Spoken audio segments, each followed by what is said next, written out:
Bref, j'avais décidé de me lancer sur une plateforme que je connaissais pas, mais je savais pas par où commencer.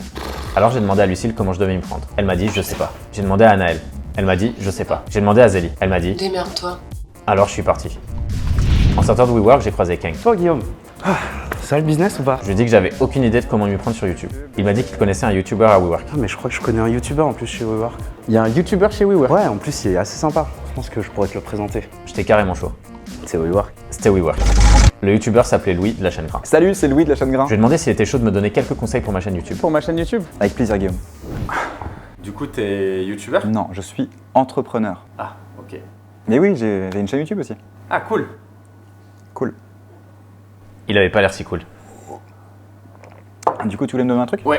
En fait, il était cool. Sur YouTube, on va se lancer et dans un premier temps, est-ce que peut-être tu pourrais te présenter et nous dire ce que tu fais avec ta chaîne? Bien sûr, moi c'est Louis, j'ai 30 ans, je suis donc entrepreneur dans la vidéo. D'un côté, j'ai une boîte de prod où je produis des vidéos pour des marques, plein de types de vidéos différentes, mais on est spécialisé dans le voyage. Ok. Et à côté de ça, j'ai aussi une activité de formation avec une chaîne YouTube qui s'appelle Grain, que j'ai depuis plus de 3 ans, qui vient de dépasser la barre des 100 000 abonnés. Et également une école de vidéo en ligne qu'on a lancée en mars pour aider les gens à progresser et à se professionnaliser. Et du coup, pour quelle raison tu avais commencé à lancer une chaîne YouTube? À l'origine, moi je viens pas d'une école de cinéma ou quoi, je faisais de la pub avant et du marketing dans un grand groupe. Ok. Et je me suis lancé seul en freelance, j'en avais marre de mon job dans le marketing et je faisais de la vidéo par passion. Ok. Et quand je me suis lancé, j'avais quelques petits projets, mais pas énormément. Et pour réussir en vidéo, comme dans tous les domaines créatifs, il faut beaucoup pratiquer. Du coup, je pratiquais de temps en temps, mais la chaîne YouTube, c'était un moyen pour moi de pratiquer plus. Parce que quand tu fais une chaîne YouTube, tu montes des vidéos au quotidien, et même quand il n'y a pas de projet client, tu pratiques. Donc c'était un moyen de pratiquer et aussi de partager mes connaissances, de créer une communauté. Tu sais, quand tu te lances, tu es un peu seul aussi. Ouais. Donc voilà, au début, c'était pour toutes ces raisons-là que j'ai créé, Ok, ma donc chaîne YouTube. vraiment apporter de la valeur, partager un sujet qui te passionne et Ouais. essayer de connecter avec des gens pour créer une communauté. Exactement. Si tu devais donner 3 conseils, ou 4 ou 5, enfin peu importe, pour se lancer et réussir à faire un petit peu ce que ça fait et créer cette communauté, ça serait quoi? Il y a plein de conseils, mais si je devrais en choisir 3, ce serait déjà traiter des sujets qui aident les gens, des sujets utiles. Tu vois, moi, les vidéos qui ont mieux marché, c'est des vidéos que j'ai fait qui sont des vidéos pas à pas, où je partage mon écran, où je montre des choses qui sont vraiment très utiles. Par exemple, du montage pas à pas dans Adobe Premiere Pro, Ok. ou alors des tests de matériel. Ok. Donc, il y a un vrai choix sur les sujets. Il y a beaucoup de gens qui se lancent, qui veulent faire des vlogs et qui… par exemple, Peter McKinnon, qui est un vidéaste très connu, maintenant il fait des vidéos qui s'appellent La sauce tomate, la meilleure du monde, Ok. et il fait des millions de vues. Mais quand il a commencé, ça ne marchait pas ce type de vidéo. Et beaucoup de gens voient Casey Neistat, des stars, et veulent commencer avec des sujets un Ok. peu waouh, Ouais. vlog. Et moi, je conseille au début plus de commencer par de l'utilitaire, parce que les gens vont taper. Donc D'accord, ça, c'est vraiment le premier conseil. Deuxième conseil, être régulier. Ok. Guillaume, il y a plein de gens qui se lancent sur YouTube et qui arrêtent au bout de quelques semaines, quelques mois. YouTube, pour que ça prenne, il faut être régulier. Donc toi, je sais que tu as prévu de faire un challenge de 30 vidéos en 30 jours, donc Ouais, c'est assez c'est audacieux. Moi, j'ai jamais fait ça, mais c'est vrai, Ah, ça marche. mais c'est vrai que j'ai posté pendant un an quasi non-stop, toutes les semaines, une vidéo par Toutes semaine. les semaines, tu faisais une vidéo. Exactement. Et parfois, ça marchait pas, et au bout d'un moment, ça a pris. Donc ça, c'est la constance, très important. Et tu choisissais des dates spécifiques à laquelle tu postais? Est-ce que c'était genre tous les samedis, 14h, ou est-ce que c'était plutôt aléatoire, juste une fois par semaine J'y ai beaucoup réfléchi au début, je me demandais quel était le meilleur horaire, et finalement, je postais toujours à la même heure, plutôt Ouais. vers 16h, Ok. quand les gens rentrent du travail ou finissent Ok. les cours. Je me Ouais. suis dit que le temps que la vidéo prenne un peu sur les réseaux, ça prend 1 heure ou 2, pour que vraiment à 17-18h, elle soit poussée. Mais après, il n'y avait pas de jour spécifique. Ok. Je me suis jamais pris la tête à ce niveau-là, Ouais. plus au niveau de l'heure. Et enfin, troisième conseil, tu vas dans les 3 conseils, il me semble, Ouais. c'est travailler évidemment, tu le sais, les miniatures et le titre. Ok. Souvent, quand on fait une vidéo, on met beaucoup d'énergie dans la vidéo, on prend du temps à faire la vidéo et Ouais. on passe quelques minutes à faire la miniature. Ouais. Quand on débute, on fait ça et c'est une erreur. C'est vraiment très important de Ah ouais. bien penser à ton Ok. titre aussi Ouais. et à ta miniature. D'accord. Donc l'idéal, c'est dès le début d'avoir au moins le titre parce que ça va aider dans la construction de la vidéo. Ok. Et la miniature, tu peux la travailler après, mais il faut vraiment passer du temps dessus et Ok. pas quelques minutes. Et est-ce que tu testes tes miniatures? Parce que je crois que tu peux les changer une fois que tu as lancé la vidéo. Alors, j'ai déjà fait parce qu'il y avait une miniature qui ne me plaisait plus et c'est vrai que je l'ai changée et j'ai vu qu'il y avait eu des résultats différents. Mais je suis pas le plus grand testeur, marketeur de l'univers qui fait du A/B testing dans tous les sens. D'accord, ok. Mais en tout cas, effectivement, tu peux changer tes miniatures et ça a un impact forcément sur les résultats de la vidéo à Ok. posteriori. Tu me disais que donc faut faire des trucs super actionnables.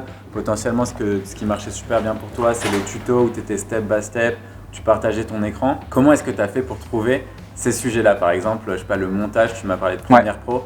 Comment tu t'es dit, ok, je vais faire ça? Est-ce que c'était un problème que toi t'avais et tu t'es dit, je suis sûr qu'il y a d'autres personnes qui l'ont? Ou est-ce que tu as fait des recherches un peu comme en SEO où on va essayer d'aller trouver ce que les gens se posent comme question? L'avantage, c'est comme j'étais moi-même vidéaste et débutant quand j'ai commencé, j'avais déjà des problèmes que tous les D'accord. débutants avaient. D'ailleurs, c'est quelque chose que je conseille. Je conseille de commencer en étant débutant. Plein de gens ont un peu le syndrome de l'imposteur et se disent, Ouais. je vais attendre d'être expert pour commencer.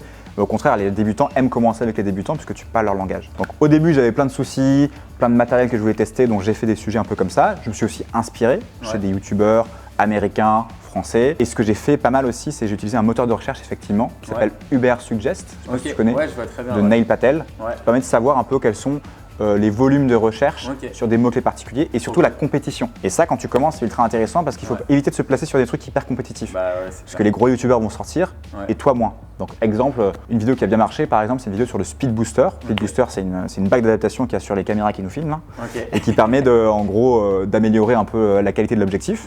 Ça, c'est un mot-clé que personne prend, Speed Booster. Et quand tu débutes et que tu as même 0 abonnés ou 100 abonnés, tu te positionnes dessus, il y a quand même des gens qui le tapent, tu vois, même s'il y a un petit pool de personnes. Et c'est ce genre de vidéos qui vont te faire grimper beaucoup plus que des vidéos avec par exemple GoPro qui va être ultra concurrentiel. Donc plus commencer par des petits mots-clés très spécifiques de niche, exactement, et plus tard à essayer de taper des plus gros mots-clés. Là aujourd'hui, tu vois, toi tu es arrivé à plus de 100 000 abonnés en 2 ans, moi je trouve que c'est vraiment ouf.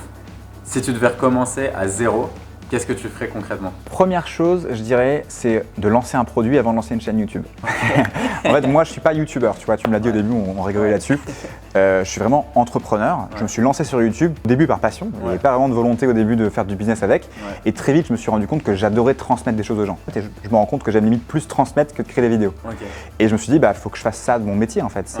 J'adore transmettre et peut-être que YouTube, ça peut me permettre aussi d'en vivre. Du coup, j'ai essayé de lancer des petits produits digitaux, d'abord des formations sur le montage. Et là, j'ai lancé en mars, comme je t'ai dit tout à l'heure, une école de vidéo en ligne. Et j'ai lancé assez tard. Et moi, je conseillerais à des gens, en tout cas qui ont la fibre entrepreneuriale, d'avoir quelque chose à vendre sur YouTube ou avoir un produit à défendre plutôt que de faire des vidéos juste comme ça. Après, c'est très personnel parce que mon but, c'était de vivre de ça et de me servir de YouTube comme un canal d'acquisition. Mais c'est quelque chose que j'aurais fait personnellement plus tôt. Je l'ai fait, tu vois, j'ai lancé mon premier produit quand j'avais environ 10 000 abonnés. Je pense que j'aurais pu le lancer même à 500 ou à 1000 abonnés ou même avant de lancer ma chaîne YouTube. Et deuxième chose que je referais différemment, c'est peut-être essayer de faire peut-être moins de vidéos, mais des vidéos vraiment utiles. Il y a un moment donné, j'ai fait beaucoup de vidéos qui n'ont pas beaucoup ramené de trafic. C'est pas grave, hein, ça t'entraîne, mais c'est vrai que des vidéos type questions-réponses ou des vidéos qui intéressent pas tant que ça les gens. Tu connais la loi de Pareto, il y a 20% des vidéos qui font 80% du trafic. Ça se vérifie sur ma chaîne, il y a 4-5 vidéos qui ont cartonné. J'aurais préféré en tout cas faire peut-être moins de vidéos YouTube qui ramènent plus de gens et plus me consacrer à vraiment transformer la vie des gens via mon produit qui est mon école de vidéo en ligne. Trop cool. Et du coup, on a parlé donc, des choses que toi t'aurais refaites, mais typiquement, est-ce que quand tu regardes des chaînes YouTube, tu vois des erreurs que certaines personnes peuvent faire? J'ai vu dans une de tes vidéos notamment que tu coachais un petit peu quelqu'un qui se lançait sur YouTube, tout ça.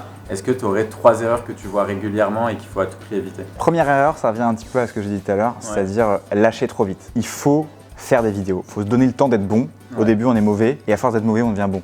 Donc première erreur, c'est juste de ne pas assumer d'être mauvais. Tu commences, tes vidéos sont forcément pas terribles, après ça dépend de ton niveau d'exigence. Moi je suis assez perfectionniste, mais je me suis toujours dit, même si tes vidéos sont pourries et que tu es nul, sors-les parce que si tu les sors pas, tu seras jamais bon. Donc à force d'être mauvais, tu deviens bon, à force d'essuyer des échecs, tu deviens bon. Donc vraiment, il faut donner le temps d'être bon et poster régulièrement. J'ai déjà dit, c'est la première chose. Donc éviter de se démotiver trop vite parce que voilà, au fil du temps, tu vas progresser forcément. En te regardant, tu vas parler de mieux en mieux et tu vas évoluer. Deuxième chose, je dirais, c'est trop essayer de copier ce qui a déjà été fait. Alors, la copie, c'est pas négatif.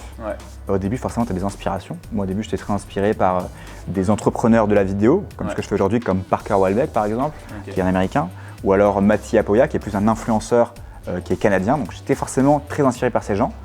Et je pense que c'est même pas forcément négatif de copier au début, mais c'est vrai que sur YouTube, c'est bien d'essayer de trouver un angle un peu différent. Tu vois, je crois que tu connais aussi Stan de Marketing Mania, qui lui, il n'a pas copié, mais il s'est inspiré d'un système un peu, d'un process de vidéo YouTube qui existe d'analyse et il l'a un peu mis à sa sauce. Et moi, j'ai un peu fait pareil, je me suis inspiré, mais j'ai aussi trouvé mon ton. Donc, il faut se laisser, faut parfois s'inspirer des choses qui marchent, mais essayer de trouver sa patte, ça prend aussi du temps. Bien sûr. Et enfin, je dirais, troisième chose, essayer d'être sincère, honnête, d'être toi-même, de ne pas trop jouer un rôle et de se laisser être qui on est, puisque sur YouTube, les gens qui regardent les vidéos YouTube, c'est plein de gens différents. Il y a des gens qui sont extravertis, des gens qui sont introvertis. Donc si par exemple tu es introverti, bon, je pense pas que c'est ton cas, mais il y en a qui sont un peu introvertis, timides. Certes, essayez quand même de donner un peu d'énergie dans vos vidéos, mais soyez vous-même. Parce que si vous êtes vous-même et sincère, c'est là que les gens vont vraiment s'attacher à vous et une relation va se créer. Et je pense que c'est le plus important, une des choses les plus importantes sur YouTube. Et donc du coup là tu m'as dit que tu étais ultra constant, tu postais une vidéo par semaine, c'est ça qui avait aidé vraiment ta chaîne à décoller. C'est quoi ton process concrètement pour faire ces vidéos? Alors, il y a eu beaucoup de process. Il y a eu beaucoup de process, ça prend du temps le process, c'est un truc que tu apprends au fur et à mesure. Au début, j'ai testé l'impro totale, j'ai testé aussi les petits bullet points écrits, mais qui fonctionnent pas si bien que ça dépend des fois. Et j'ai testé aussi le script écrit entièrement avec un prompteur face caméra. Aujourd'hui, j'aime tout.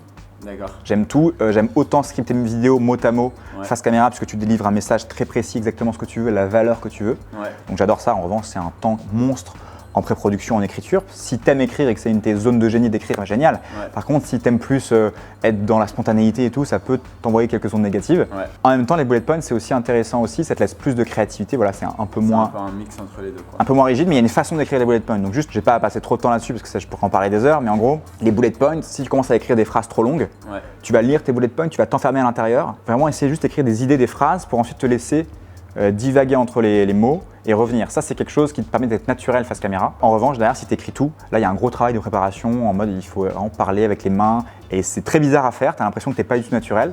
Mais en fait, face caméra, on dirait que tu Ça passe bien. on dirait que tu lis pas un script si tu le travailles bien. Donc Ouais. les deux sont intéressants. Tu vois, pour une vidéo d'1 heure où je vais parler de mon école et donner de la valeur, bah là je vais scripter tout. Ouais. Par contre, pour une vidéo YouTube ou une vidéo de mon école aussi, où je vais être plus naturel et que je vais vraiment parler comme à un ami, comme on Ouais. fait là, bah là j'écris des bullet points. Et du coup, au moment de grossir ta chaîne, tu regardais quoi en fait? Est-ce que c'était le nombre d'abonnés, les minutes vues? Qu'est-ce qui était vraiment important pour toi? Le plus important de mon expérience, c'était plus le nombre, le temps que les gens restaient sur ma vidéo. Ok. Au début, quand j'ai commencé, c'était quelque chose qui était très poussé par YouTube. Ouais. Et les gens qui faisaient des vidéos assez longues étaient plutôt mis en avant. Moi, j'ai toujours fait des vidéos environ de 10 à 12 minutes, ce qui était assez long à l'époque. Maintenant, ce qui est court, parce que Ouais. c'est un peu plus la mode de faire ça. Mais c'était ce qui marchait bien. Sinon, après, moi, je traque souvent le nombre de vues, effectivement, même si Ouais. voilà, sur YouTube, il y a des sujets très spécifiques qui cliquent beaucoup. C'est pour ça d'ailleurs que ça me plaît pas tant que ça, puisque c'est un peu la course au clic, la course à la tendance. Ouais. Et quand tu fais des vidéos qui aident vraiment les gens, ça peut faire peu de vues. Et au final, c'est intéressant, je pense, d'avoir aussi, je te parlais tout à l'heure de faire des sujets utiles, mais Ouais. c'est intéressant d'avoir une stratégie où tu as des vidéos un peu phares qui vont attirer beaucoup de monde, D'accord. et plus des vidéos de fidélisation aussi derrière qui vont faire Ok. peu de vues, mais qui vont apporter de la valeur à ton audience. Et surtout les commentaires. Ok. Moi, je regardais ce que disent les gens, ce qu'ils commentent. Ensuite, je suis pas, comme je te dis, je suis pas un grand analyste, donc je vais pas en profondeur voir trop ce qui se passe. Je préfère créer du contenu plutôt qu'analyser. Mais voilà, j'essaie d'aider un maximum les gens et surtout de traiter des sujets sur des verticales différentes. Ok. Tu vois, le risque sur YouTube, c'est de se dire, je fais que ce qui buzz Ouais. et de faire que des vidéos sur un sujet spécifique. Ok. Et je pense que c'est pas ce que les gens attendent. Il faut des vidéos un peu phares, comme je t'ai dit, avec Ouais. des gros coups de poing, des produits qui viennent de sortir. Ok. Et d'ailleurs, tu peux faire des vidéos qui vont intéresser peu de gens, mais qui vraiment vont Ouais, fidéliser à ton audience. fidéliser et puis aider vraiment les gens, quoi. Ok. Et tu mentionnais du coup les commentaires. Est-ce Ouais. que toi tu réponds à tous les commentaires sur tes vidéos ou pas? Alors au début, je répondais beaucoup, Ouais. et puis au fur et à mesure, il y en a eu de plus en plus. Ouais, donc t'as plus trop. Que pareil, dans mon école de vidéo, je réponds à toutes les questions, mais je peux pas sur répondre à le- tous les commentaires. Ouais. Encore une fois, je préfère passer du temps à créer du contenu Ouais. plutôt qu'à faire du community management. Et du coup, tu m'as dit genre que c'était pas mal d'avoir des vidéos phares. Hmm. Toi, pour toi, c'est quoi les vidéos qui ont le mieux marché, qui étaient un petit peu, où tu me disais qui drivaient beaucoup de clics, beaucoup de vues? Il y a une vidéo sur l'étalonnage. L'étalonnage en vidéo, c'est donner du style à sa vidéo, lui donner un petit look un peu sympa. Ok. Donc c'est une étape qui c'est au montage. Ouais. Et il y a une vidéo sur l'étalonnage qui s'appelle Comment étalonner une vidéo dans Adobe Ok. Premiere Pro, qui est un logiciel de montage, Ouais. qui a vraiment cartonné. Ok.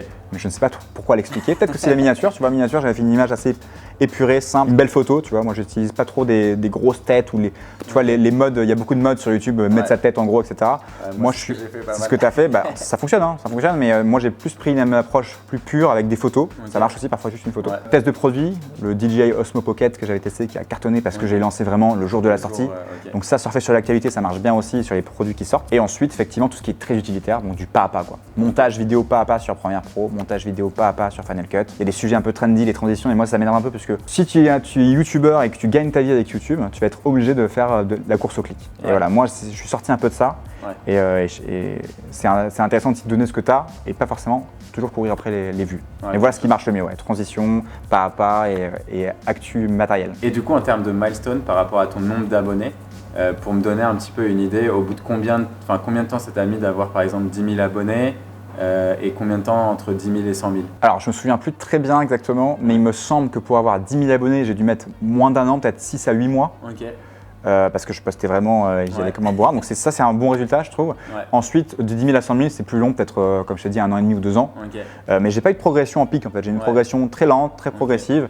J'ai toujours été constant, et c'est ça qui m'a permis d'arriver à 100 000. Mais voilà, je dirais 6-8 mois pour les 10 000. Du coup, tu m'as parlé de l'importance en fait des titres et des miniatures. Ouais. Qu'est-ce que tu pourrais me donner comme conseil pour faire des bons titres, trouver des bons titres et faire Ouais. des bonnes miniatures? Alors, pour les titres, déjà, utilisez les mots que les gens tapent. Ok. Ok. Donc exemple, je sais pas, moi je vais faire une vidéo sur synchroniser l'audio au montage, Ouais. eh ben, c'est un truc en vidéo que plein de gens cherchent à faire. Donc je sais que si je fais une vidéo qui s'appelle synchroniser audio, je pense que les gens vont le taper. Ok. Donc mettez ces titres-là, essayez de trouver les titres, par exemple les top 3 des meilleurs sites de musique, meilleurs sites, top. Les gens Ok. tapent beaucoup ça. Donc réutiliser des mots clés du titre dans la description et dans les tags. Ok, n'hésitez pas dans les tags aussi à mettre beaucoup de tags, mettre les tags des Ouais. vidéos concurrentes aussi, ça marche bien ça. Ok. Par exemple, si vous mettez un truc que j'ai fait pour le montage, par exemple, montage vidéo pas à pas. Ouais. J'ai tapé montage vidéo dans le logiciel YouTube. Enfin, j'ai tapé montage vidéo dans YouTube. Ok. Et j'étais pas premier. Ouais. Mais c'est pas normal, Louis, tu fais de la vidéo, t'es pas premier en montage vidéo. J'ai regardé la première vidéo qui avait des millions de vues. Ouais. C'était montage vidéo, c'était pas à pas, mais tuto, Ok. débutant, première. Ok. Ben, j'ai repris le même titre, Ok. j'ai changé 2-3 mots Ouais. pour arriver juste à côté de lui. Comme Ok. ça, quand les gens qui tapent montage vidéo pas à pas, ma vidéo tombe à côté. Et c'est ça qui a fait que ça a cartonné. Donc Ok. pas hésiter à regarder les vidéos qui marchent bien aussi, concurrents. Donc, Uber Suggest, c'est bien, on peut un peu se perdre dans ce genre de logiciel. Ouais. Le plus simple, c'est d'aller voir ce que font les concurrents, Ok. taper des mots-clés sur YouTube, Ouais. essayer de se positionner à côté de ces vidéos. Et ensuite, pour la miniature, moi, je privilégie des belles photos épurées, simples, Ok. avec quelques éléments de contraste. On peut mettre aussi des grandes zones assez vierges pour écrire des titres. Parfois, j'écris un mot ou deux. Ok. Mais je reste sur des photos, toujours je prends des photos. Donc je me Ok. prends la tête à chaque fois, à chaque vidéo, d'essayer de prendre une photo. Moi je suis plutôt team photo simple parce que je fais de la vidéo aussi, c'est Ouais, lié bien à sûr. mon domaine. Ouais, Mais d'accord. effectivement, si tu mets des visages, ça marche bien. Je sais que les visages en gros plan marchent souvent. Et moi j'essaie de me retirer un peu de cette image de youtubeur. Et Ok. je joue avec les codes de YouTube, mais j'aime bien aussi un peu les casser parfois pour faire ce que j'aime. Trop stylé. Bah, merci beaucoup, Louis. C'était super cool. Je t'en prie Guillaume, à bientôt, bon courage Bah, merci. pour ton challenge. On va voir ce que ça donne. J'espère que tu as kiffé la vidéo. En tout cas, moi, j'ai appris plein de trucs que je vais essayer d'appliquer dès demain. Donc, je te dis à demain. N'hésite pas à t'abonner pour avoir direct une notification quand je sors une nouvelle vidéo. Et va checker aussi la chaîne de Louis si tu es intéressé. Je te dis à très vite et merci encore, Louis. Salut Guillaume, ciao. Ciao.